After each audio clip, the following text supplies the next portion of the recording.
Hello and welcome to Meander Travel. That's Me and Her Travel. This is episode 10. I am your host, Tony, with my wife, Julie. Hello. And we have a couple of guests with us today because we were going to do a podcast about Spain, in particular Barcelona, maybe some Madrid. But when we wanted to talk about why we were going to do a podcast on Barcelona, we thought, well, it's kind of important as to why we were in Barcelona, which was to see our daughter, Raina, who was actually named after a Madrid museum, La Reina Sofia.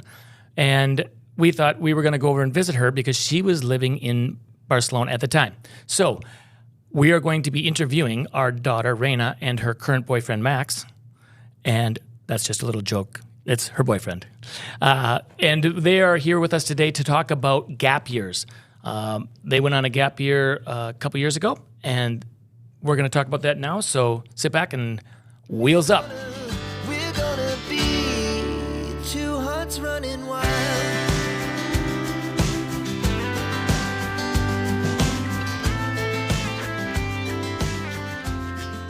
All right. So first of all, what is a gap year? It's a term that you might have heard but maybe aren't familiar with. So we're going to send this over to Raina and let her explain what a gap year is, or at least in particular, just give a short description of the gap year that you guys did, the program. Hi, my name is Raina. I went on a more travel-based gap year, but a gap year is typically something that you do after graduating high school before you go to college. It can be for many different reasons. You don't know what kind of career path you want, or you're not sure if school is even the right choice for you. And there's a bunch of different opportunities around of what you could do with your gap year. For mine, I chose to do a travel-based one. So I spent my 9 months of the school year abroad doing different modules. These happen to be language studies, service projects, and international internships, as well as just free traveling with a group and alone. That's awesome, Raina. That's a good description. That was even more than I'd anticipated. So the company that Raina took her trip and Maxime took her trip with was called EF, Education First. It's a fantastic company that we've actually used multiple times in our family for just summer trips, like educational student. Like my dad used to be a teacher, and he would take trips in the summertime and bring students. And so we've taken them for that purpose.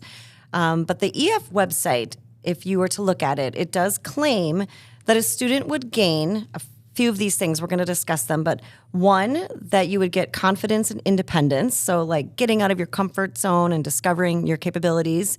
2, it would expand your global citizenship, which would be language skills and learning new cultures, expanding your horizons.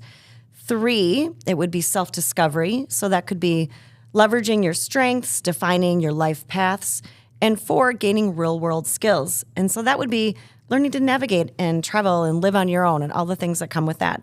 So we're going to discuss all of these things a little bit later on, whether or not Raina and Maxime obtained them. We should also mention we are not paid by EF. We are just fans of the program, and having used them since we were young. We were in our 20s when we first started using them. And teenagers actually probably when we were first going on the trips. But we are not paid by them. This is not an endorsement. We just think they have great programs. So when it came to looking at programs, it was the first place we started. So Maxime, welcome. Thank you. How did you first learn about a gap year and the EF one in particular? Did you look at other gap years programs as well, or how did you get involved? So I did actually do I did a little research before I started fully deciding on EF. I looked at a couple different programs. One was called Semester, which was basically I would be doing a semester abroad on a sailboat. So those were really the final 2. It was EF or Semester. And then my problem was I really wanted something all year long. And that's what really sold my parents, was because if I did only Semester, they're like, so you're just going to sit at home for the rest of the 6 months? That sounded pretty good, though, probably for you. For me, yeah. But then I realized, I thought back and I was like, I kind of want to be on my own for a year, not live at home. And what really made me want to take a gap year was, especially during COVID, my family and I, we traveled a lot. Then during COVID, we didn't really do anything. We just stayed at home for almost 4 months in a New York City apartment. And so I kind of wanted to get out of there, get a little bit of a breather away from my family, I guess, and just explore the world on my own.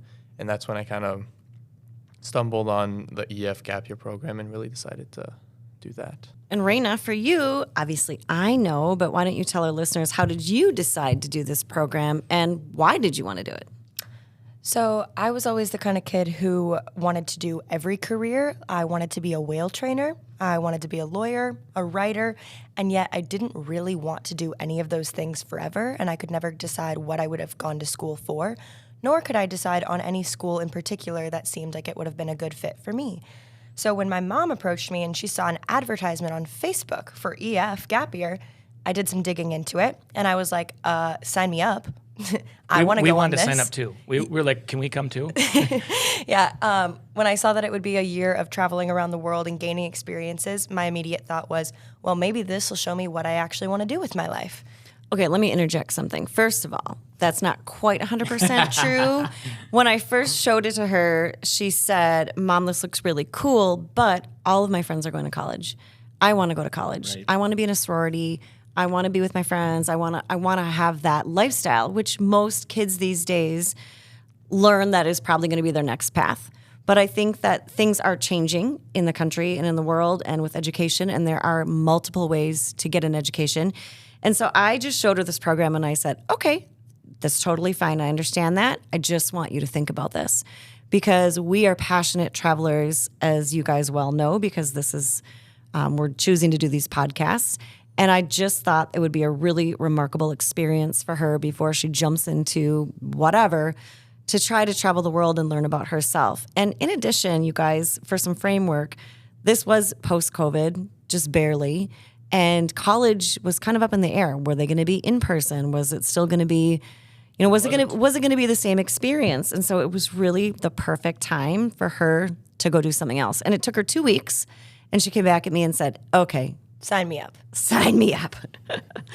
So also, when we talk about gap years, people can take gap years by going skiing in Colorado or just sitting on their couch like Maxime would have done. Just kidding. Yeah. But you could do a gap year doing anything. And this is a structured gap year with education as a backdrop for and getting a job. And we loved the structure. We loved the structure of how it was laid out because of the programs that they had. It wasn't just traveling. It was, this is, and their program's a little bit different now, but the really thing that was great for us is that, these kids come out of high school, they've been with their families their whole lives, they're 18, 19 years old, and all of a sudden, they're going off to college. Well, this one, the first part was language immersion for the kids. They got to stay with a family. So they would stay at somebody's house or an apartment or whatever, but with a family for 6 weeks. Then they would move on to different modules after that. But that first one, where did you guys go and what did you do, as part of it? Or should we even back up to the beginning of how they what they do before that? Yeah, before we get into the modules, I just had a couple more questions about, what did your family and friends think about this? Because I know there was a lot of pushback. Like, what are you doing? You're not going to college? So I'm curious, Maxime, your family very much values education, and that is completely a path that they want you guys all to take. Mm-hmm. So when you brought this up, were they suspicious or hesitant? And then even in your circle of community and friends in your school, what did people think? So the term gap year doesn't exist in French. So my parents are both French. My entire family lives in France apart from my parents. And gap year, when I told them that I wanted to take a gap year, they were like, well, what do you mean take a gap year? Like I'd gotten into college, I got into a great school, and their whole, they were telling everybody, okay, he's getting ready for college. I was getting ready. All my friends were going to get ready for college and everything. And then in May of 2021, a couple months before I graduated high school, I was like, I don't know if I want to go to college yet. I kind of want to try and take a break, especially what you guys were saying about how I didn't even know if I was going to be at school, because some of my friends who were a year older than me, they did half their year doing on Zoom. So that was kind of a not as enticing option. And so my family wasn't really on board. I kind of had to tell them I really want to do this. I really want to travel. I really want to learn and become, I guess, a more grow as a person in general. And I feel like college won't exactly do that for me. And so I had to really sell EF to them. I had 3 grandparents tell me that I was going to go nowhere with my life. And I know which grandparents those were. They have now since changed their tune on that, and I think almost everybody would agree that that was the best thing that could have happened to me. But at first, my parents were the ones who were really supportive, but all of my family and friends were hesitant. Family especially was worried that I would never continue to go back to school or never do anything after just traveling for a year. They thought that was kind of my ticket into laziness. My friends thought it was really cool, but we're all like, that's way too terrifying. We could never go and do something like that. Or same as like what I originally had thought, they wanted the college experience. It just wasn't their cup of tea. So that's a good segue. What were there things that you were scared about doing on this program? Like, what were you nervous about?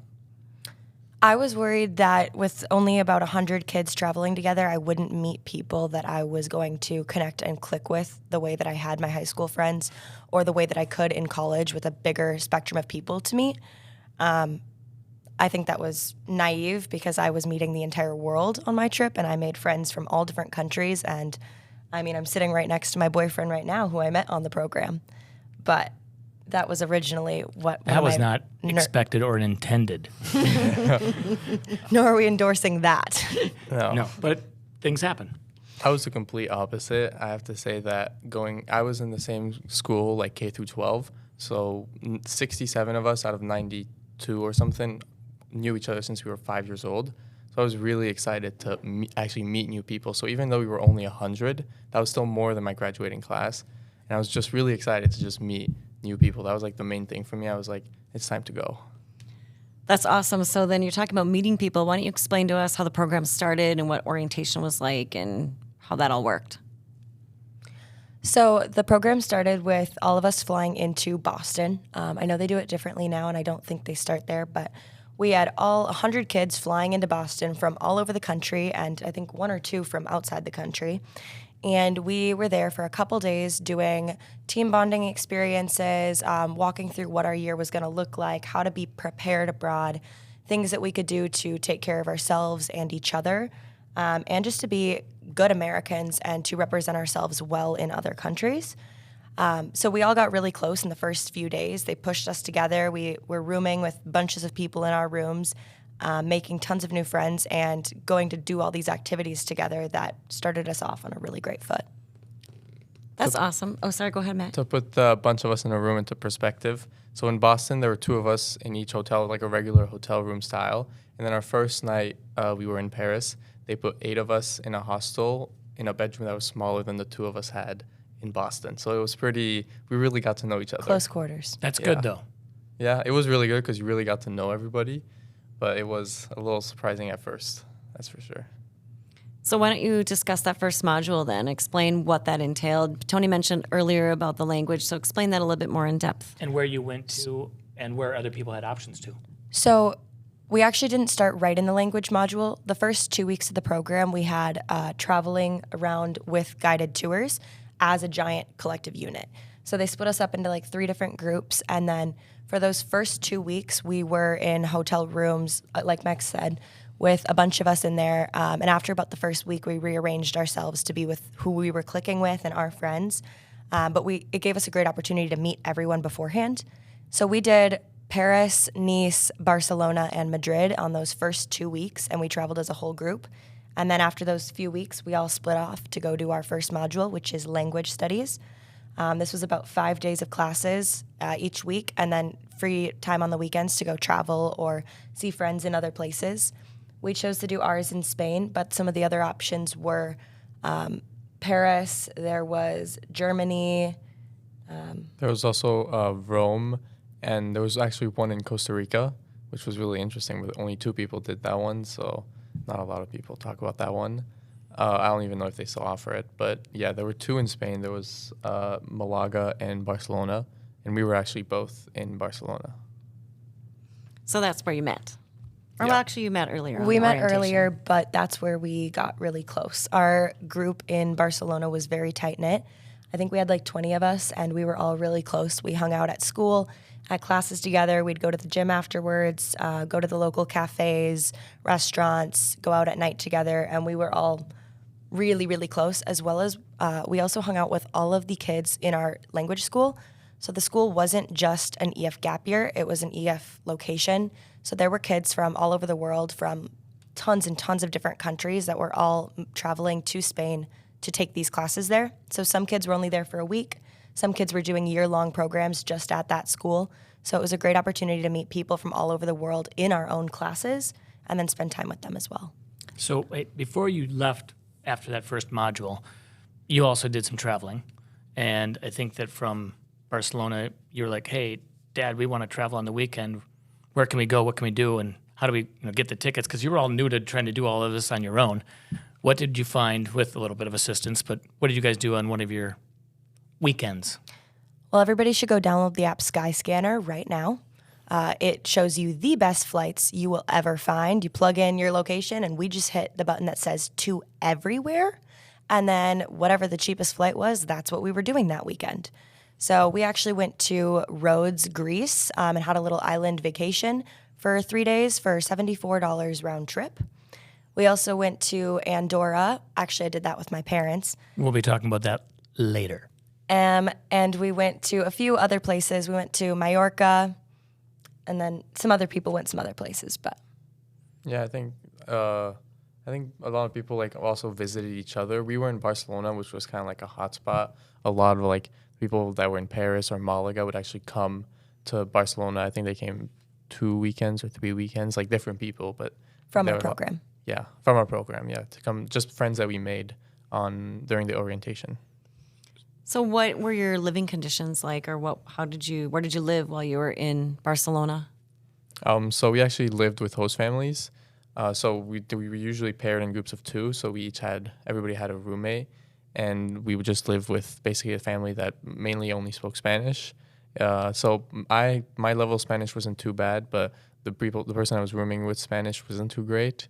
And so it was kind of tricky for him to communicate with our host mom. So that was definitely an interesting aspect of it. But I thought it was really interesting to just live with an entirely different family.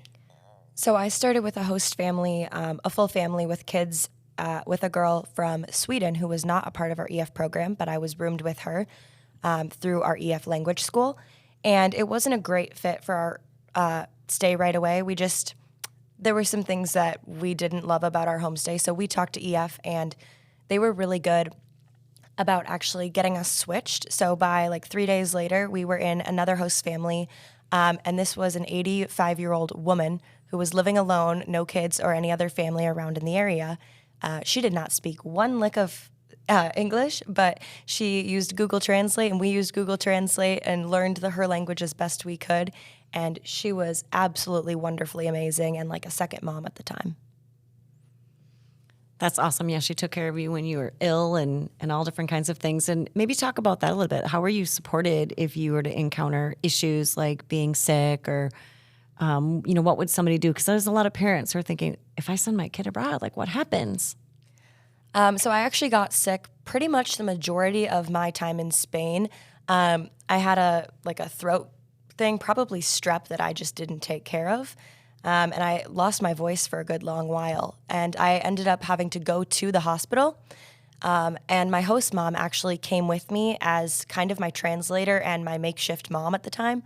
And so she sat with me in the waiting room and walked me through the whole process, talked to the doctors for me, and hung out with me until we got us all taken care of.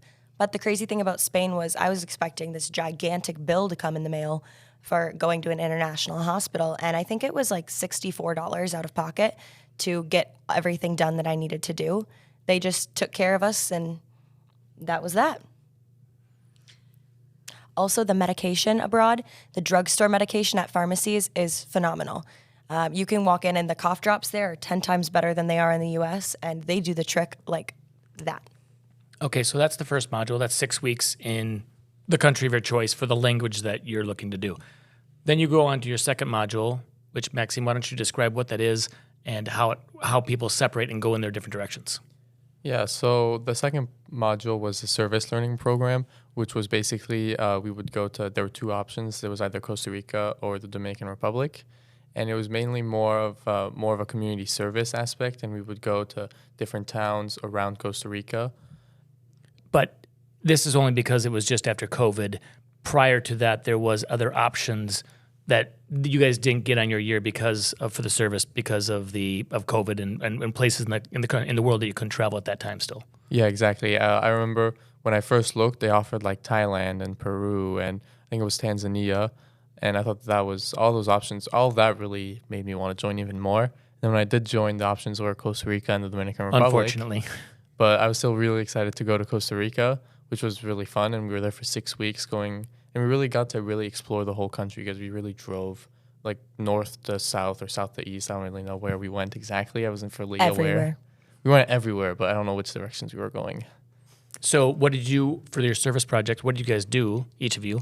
And where was your housing environment? And So for us, I can't speak on the Dominican Republic people, but for the ones in Costa Rica, we were split in 2 groups again just because we had such a large chunk of people. So we were with a smaller group of about 20 of us, which all shared one giant coach bus on the little back roads of Costa Rica. And we did, I think, 6 to 8 different locations where we stayed over the course of that period. Actually, it might have been even more than that.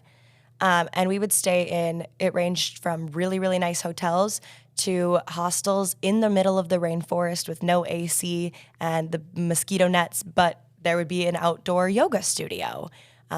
It was definitely a spectrum of different places. Some of our service projects were replanting and reforesting the mangrove population, as well as the trees in the rainforest. And then we also did some humanitarian work with some local indigenous groups and a children's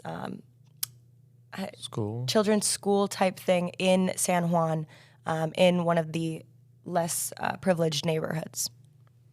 Yeah, we definitely planted a lot of mangroves. I think that was the main, for like the 6 weeks, I think for like half of it, we were just out there from 9 to 6. I can remember, Raina, you talking, just saying you were wiped out every day. We were wiped out, but we were also having a blast because we were on the beach, just wading in the ocean and the sand, planting these tiny little trees, and there'd be stray dogs that we could pet and running around. We had really great home-cooked food everywhere we went. A lot of chicken and beans and rice, but nice.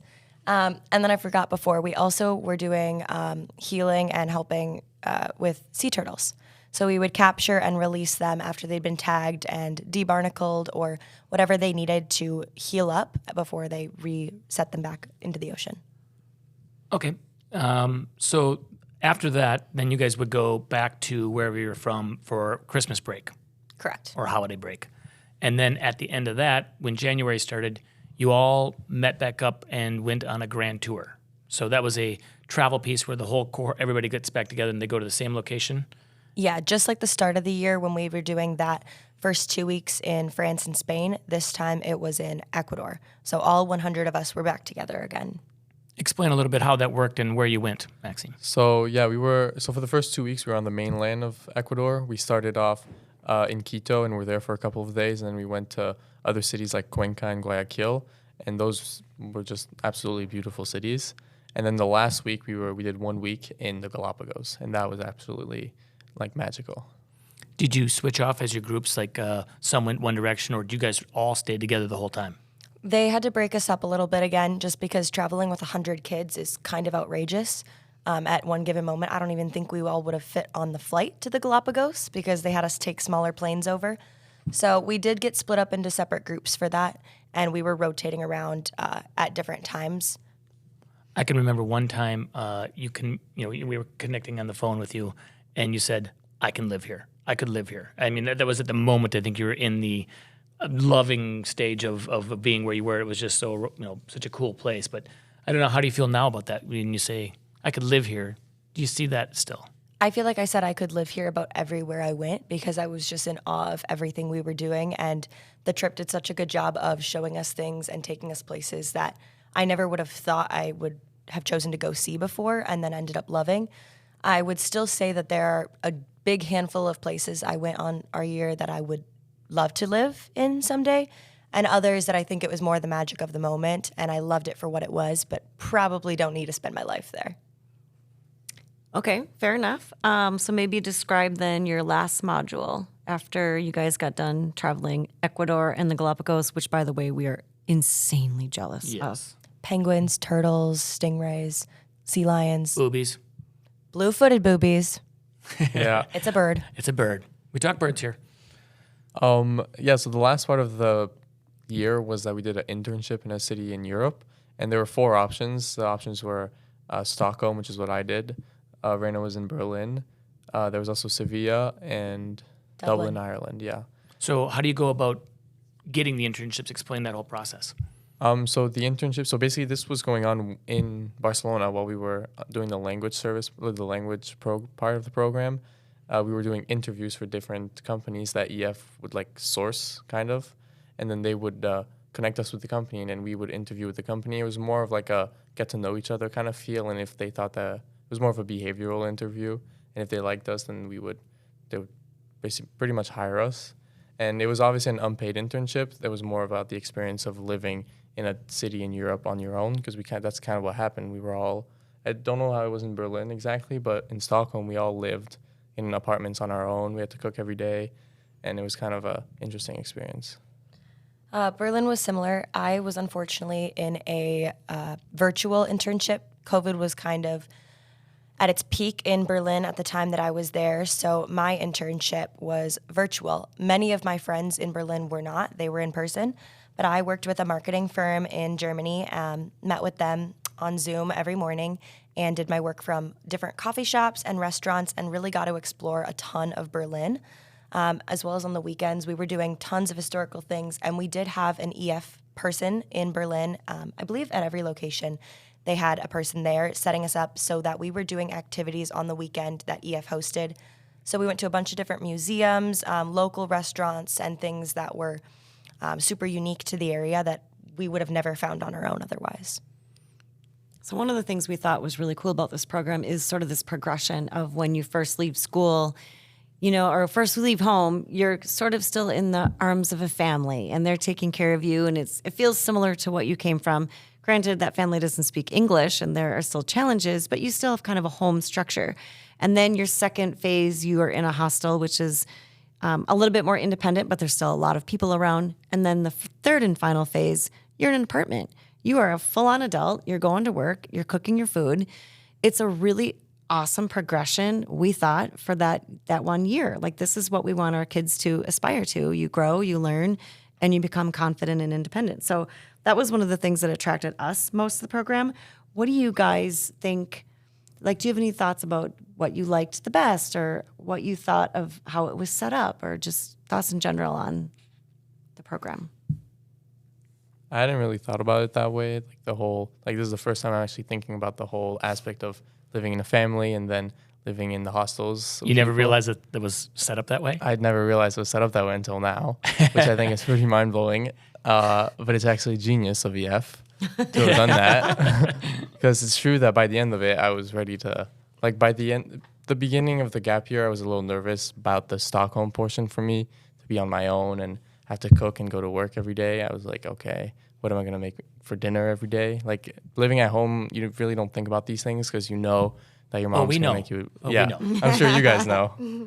So it was really a really interesting way. I never thought about it that way, yeah. I completely agree, although I did see that for what it was.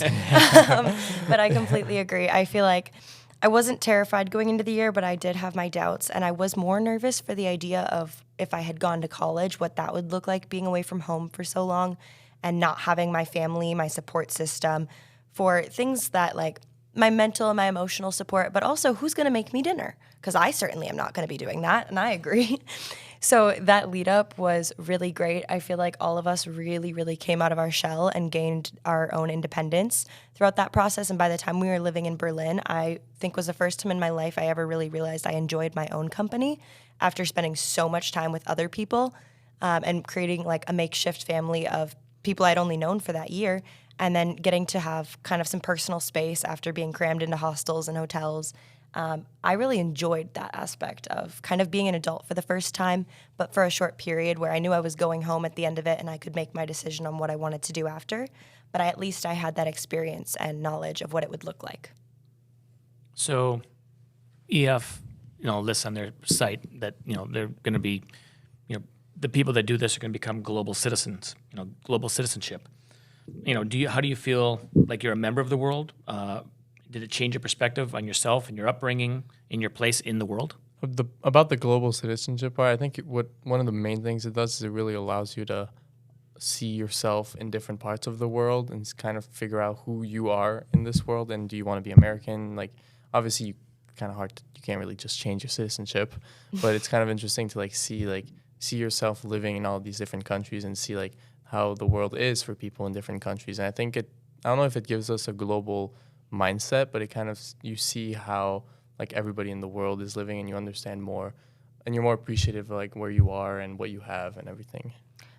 I feel like my perspective on it is almost the opposite. I feel like I was less caught up in thinking about like where I would fit into it. I think that came naturally with the program, but I don't think it was on my mind as much as I was suddenly thinking about what it would be like for all these people, like living their lives every day. What does it look like for those like indigenous villages that we were helping out, and how many people need help around the world, or what a day-to-day life looks like in Spain with a siesta and a 2-hour nap after you get off work before you go home for dinner and stuff. It's just a really different lifestyle everywhere that we went, and I thought it was really, really interesting getting to see those parts of the world that I did not know much about. And I feel like I frequently now find myself thinking, like, what are those people up to? What do their lives look like? How is everyone doing? And I just feel more aware as a human being on this planet, sharing the world with everyone else around us. And I try to be more conscientious about what that looks like and how I live my life. So people always, are talking about, well, you got to go to college, you got to go to college. We've always been we want our kids to follow their dreams, and since you didn't know what you really wanted to do, why go and get a bunch of bills and tuition that piles up on debt when you don't even know what you want to do in your life? But for the people that do know what they want to do and know that they're going to go to certain colleges, you could also have gotten college credit for doing this program. Explain a little bit about that if either one of you, I don't know, Max, if you did yours, or Maxime, if you did yours or not, but people that did the language could get college credit for their language courses, correct? There were, I think, 8 or 9 credits available for the year. They weren't necessarily available to every college in the country. You could look at that up on EF's website. I'm sure they would show it, and I'm sure whatever gap year you're looking at would specify what those are. But there were credits available. It required a little extra work, probably no less or no more than about an hour's worth of work each week.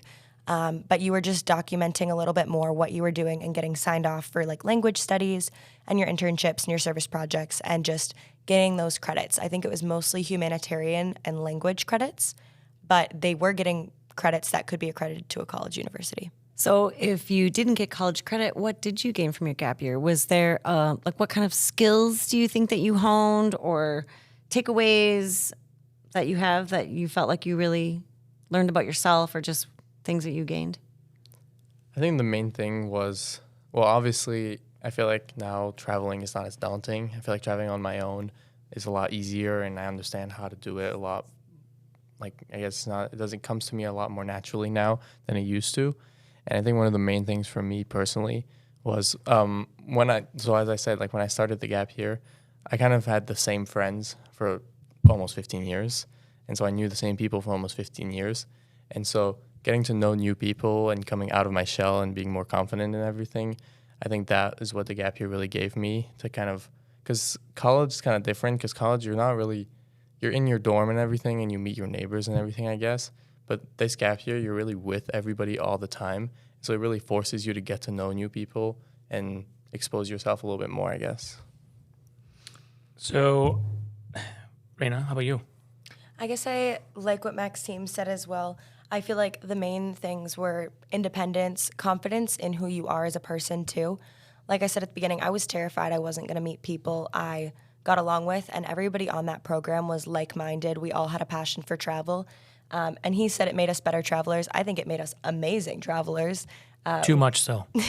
Yeah, we can't stop now. But when I walk into a new city now, I'm not nervous or worried about how am I going to get to my hotel, what kind of public transportation am I going to use. I feel very capable with any kind of public transportation that we could get a hold of, and navigating that on our own, including tickets. I remember at one point I was trying to get a train from Berlin to Prague during my internship, and it was 4 a.m. in the morning. I had to get myself to the train station. There was nobody at any of the ticketing counters to help me. The website was in German, and all of these train station was in German. So there was no way to navigate it in English. And you don't know German. Oh, yeah, let me preface. I don't know German.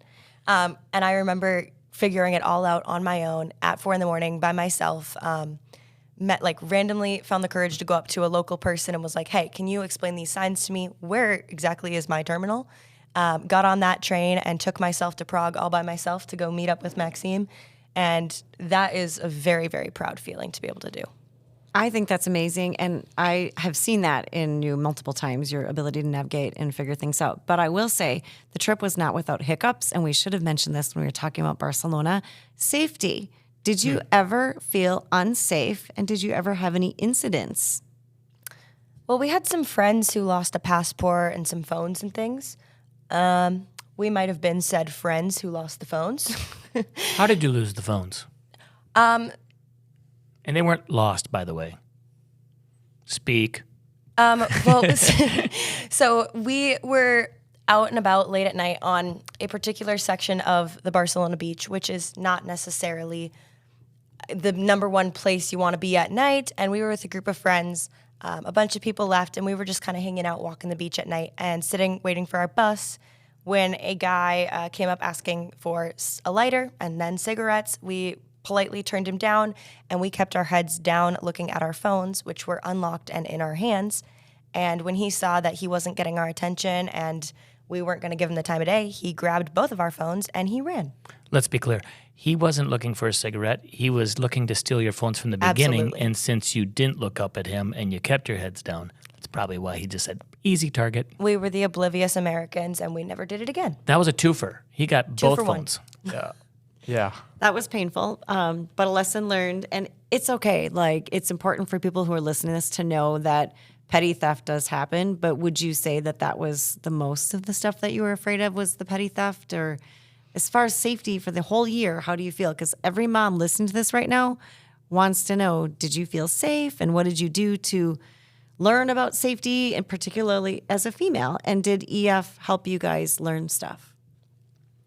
Like I said in the beginning, we did go over some serious safety briefings at the start of our year and what to know and avoid and look for and how to behave yourself so that you're not in those situations. Now, sometimes you can't avoid them. I would say for the most part, I felt incredibly safe on my entire program, give or take a couple instances when I decided to walk home late at night after going out and going out late at night at home, and I didn't walk home with a buddy. But that was easily avoidable, and I shouldn't have probably been doing that, and I wouldn't do it again now. Okay, well, we should kind of wrap up here, but there's a couple things I'll say. Raina, you left a high school kid, and when you came back, you were an adult, responsible, respected type. You were a totally different person in how you treated your mom and I and people that we saw. It was a different person, and it was really beautiful to see. And I think a lot of that is you just learning, the ways of the world and having gained culture and respect and learning how to do a lot of things on your own. And also maybe appreciating some of the things that your mom and your dad or your family and what America also has to offer here at times. It was cool. I think that program did you wonders. Some people are going to say, well, if they go to this program, they're going to be bums afterwards. They're not going to want to work. They're not going to go to college. I know that EF has an extremely high rate of graduation for the people that go into college after this program. Maxime, you're in college now. Raina, you're not, but you did find a path, and what is yours? So I finished this gap year, and I had gone into it really terrified that I wouldn't figure out what I wanted to do with my life, and I'm pretty sure I came out of it completely unterrified about that, but still with unanswered questions. I still didn't know, and all I knew when I got home was that I didn't want to stop traveling. That was what I wanted to do for the rest of my life, and that was all I wanted to do. And I was determined to make that into a career somehow. I wasn't sure quite how to do that, and my dad was like, hey, here's a discovery flight at the local airport. You want to go try it? And I was like, yeah, that sounds pretty cool. I want to go fly a plane. So I went in and I tried that, and by the time we were on the ground, I think I had signed up for the next 6 months and had decided that that was going to be my career path. It was an immediate decision. There was no doubt, no hesitation. if I can fly planes and get to see the world for the rest of my life, then that's what I'm going to be happy doing. And so now I'm in my education as a pilot. I am already a licensed pilot with an instrument rating and about to finish my commercial. With your dad. With my dad as well. And I'm looking to go to the airlines in the next few years.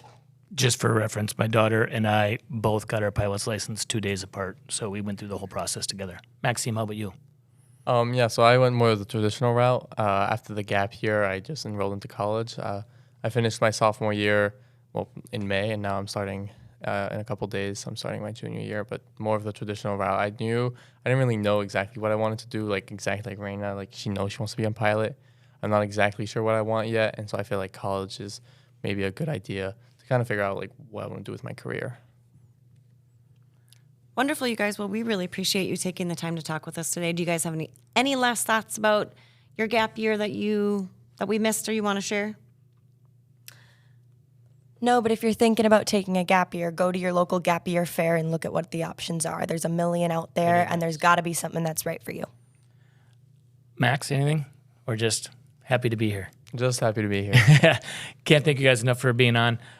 So this was a preface because we wanted to talk about Barcelona because Julie and I traveled over to meet Raina. She barely got over there for 5 or 6 weeks before we wanted to come visit her because we were excited to come visit and go to Barcelona. So we did Barcelona, we did Andorra, we did Livia, and we made a whole fun trip out of that. And we'll talk more about that on the next podcast. But also at the end of Raina's gap year, which we will be talking about other trips, Julie and Raina did 2.5 weeks of travel, and then I flew over, and then I met up with Raina, and Raina and I did 2.5 weeks of travel, and you're going to hear a lot about those stories later. We had the better trip, but we all had fun. They were both fun.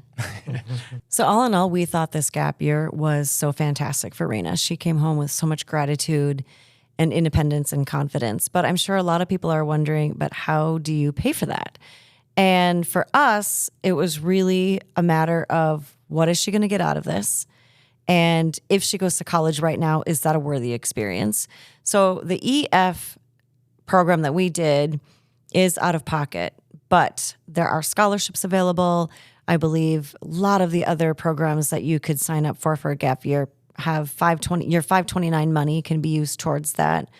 And then a lot of other programs too might only be a semester, or maybe they're even affiliated with a college. Some colleges even will do this. And if you do get into college, like Maxime said he had gotten into college, they will furlough you for a year and let you go do this and still retain your registration. So you can apply to your college as normal when you get out of high school or before you get out of high school, and maybe this is a last-minute decision. Now, this one, they had to apply in advance, write a letter, and they were accepted because they have a very limited amount of space, only 100 people.